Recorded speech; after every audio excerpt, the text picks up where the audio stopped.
Assalamualaikum warahmatullahi wabarakatuh.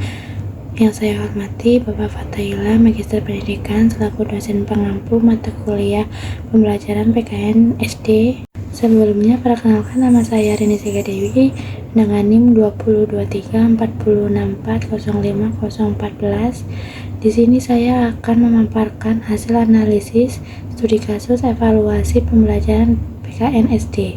Yang pertama itu, apa kelebihan dan kekurangan dari penggunaan metode evaluasi yang lebih variatif dibandingkan dengan hanya menggunakan ujian tertulis?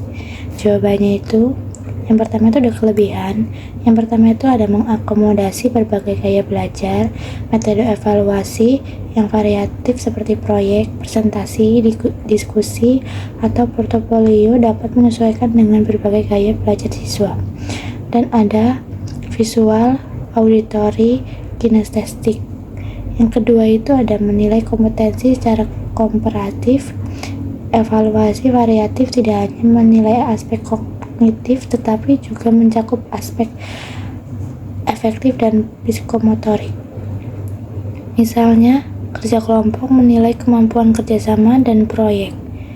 Dan yang ketiga itu meningkatkan motivasi dan partisipasi siswa. Pendekatan evaluasi yang bervariasi membuat siswa lebih terlihat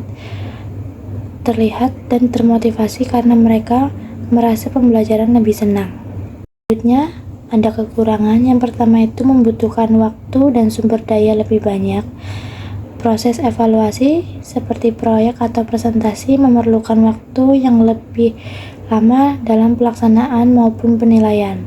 Yang kedua, penilaian cenderung subjektif dibandingkan dengan ujian tertulis yang hasilnya bisa lebih objektif.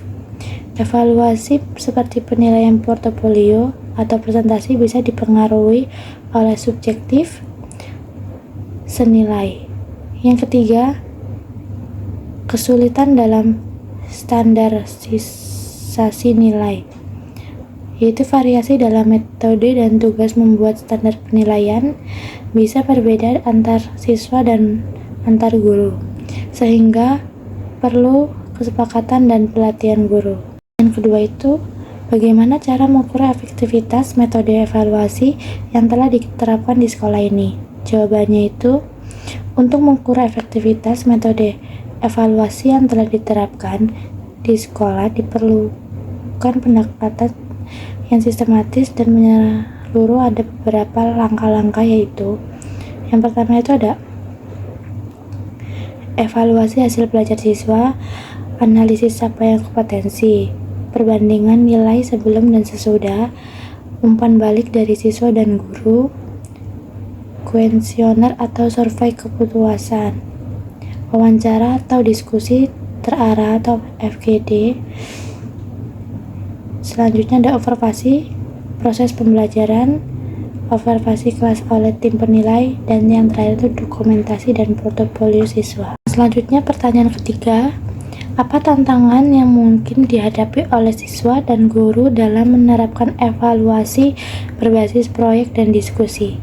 Jawabannya itu, yang pertama itu tantangan bagi siswa. Yang pertama itu kurangnya keterampilan manajemen waktu dan tanggung jawab. Yang kedua, perbedaan partisipasi dalam kerja kelompok. Yang ketiga itu kurang percaya diri dalam berdiskusi.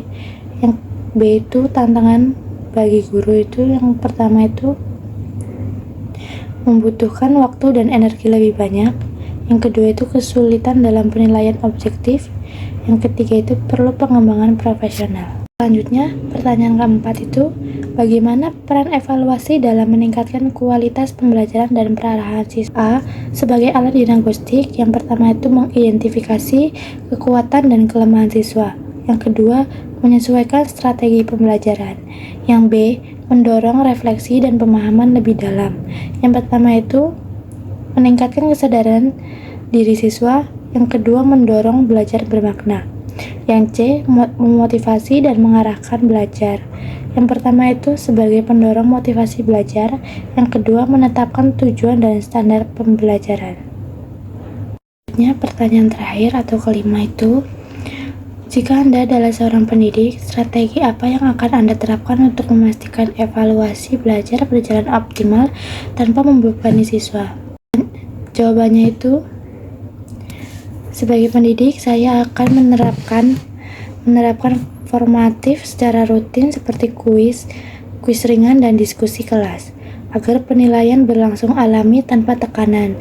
Saya juga akan menggunakan penilaian berbasis proyek dan berbagai metode, seperti presentasi, portofolio, refleksi, untuk menyesuaikan gaya belajar siswa. Baik, itu saja yang saya bisa sampaikan. Saya akhiri. Wassalamualaikum warahmatullahi wabarakatuh.